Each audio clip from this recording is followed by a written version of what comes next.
বরবাদে যে ফ্যান্টাস্টিক কাজ করছে এবং আমার কাছে মনে হয়েছে বরবাদে ওখানে সাকিব খান ছাড়া আর কেউ মানে মানে অন্য কেউ দাঁড়ালে ওটা ভালো লাগতো না,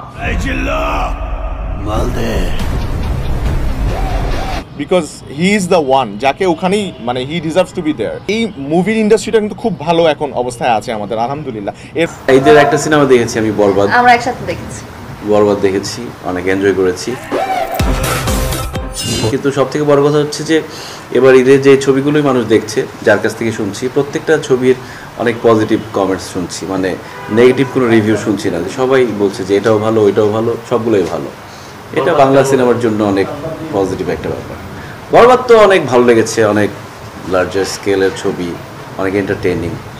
আর আমার খুব পছন্দের ডিরেক্টর মেহেদী হাসান হৃদয়, আমি ওর সাথে একসাথে অনেক কাজ করেছি। সো আমি খুব এক্সাইটেড ছিলাম। শুটিংয়ের আগে থেকে আমি জানতাম কী কী হবে।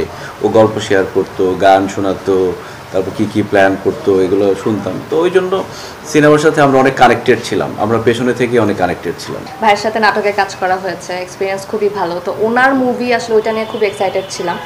দ্যাটস আসলে প্রথম মুভিটা এটা আমরা দেখতে গেছি সবাই একসাথে, ইভেন ভাইয়াও ছিল, আমরা সবাই একসাথে। প্রত্যেকটা সিনের মাঝখানে জিজ্ঞেস করতেছিলাম এটা কী হলো, ওইটা কী হলো। তো খুব ভালো একটা সময় গেছে, মুভিটা আমার খুবই ভালো লেগেছে। আর হৃদয় ভাইয়া আসলে আমি বলবো যে হ্যাটস অফ, উনি আসলে ওইখানে গিয়ে প্রথমই এত বড় একটা বাজিমাত, মানে আমরা প্রাউড ফিল করি এখন তাকে।